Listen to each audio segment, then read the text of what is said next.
By Kaitlan Collins, Liptak and Pamela Brown. CNN President Donald Trump received an unsettling warning on his final Saturday night in the White House.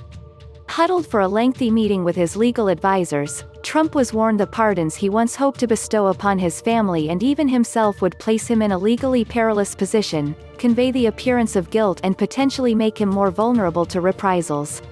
So, too, was Trump warned that pardons for Republican lawmakers who had sought them for their role in the Capitol insurrection would anger the very Senate Republicans who will determine his fate in an upcoming impeachment trial.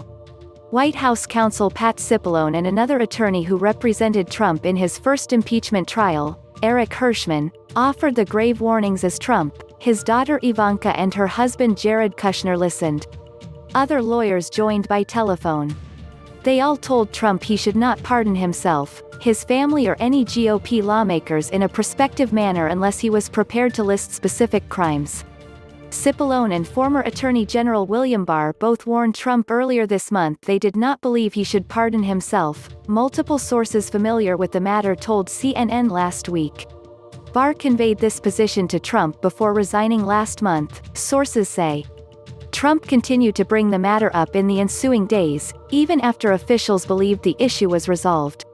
But the sobering meeting on Saturday evening at the White House seemed to put the idea to rest. While Trump often discards advice he doesn't agree with, particularly coming from Cipollone, with whom he has a fractured relationship, the message Saturday resonated. The conversation spooked Trump in a way few others have, a person familiar with his reaction told CNN. Now, Trump will leave office muted and disheartened at being unable to wield the power he has cherished most while president.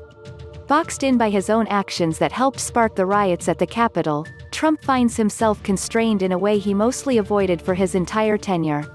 His final batch of pardons, due later Tuesday, is expected to contain few of the controversial or outlandish criminals that have characterized his earlier use of his clemency powers. Trump could still change his mind, and retains his sweeping clemency powers until noon on Wednesday. The president continues to bring up pardons that aides one thought were off the table, including for former strategist Steve Bannon, leading to general uncertainty about whether Trump will continue adhering to his lawyer's advice. But White House officials and others familiar with the matter describe a muted president, concerned about his pending impeachment trial and swirling legal problems, who was talked out of his long-discussed notions following the Capitol insurrection.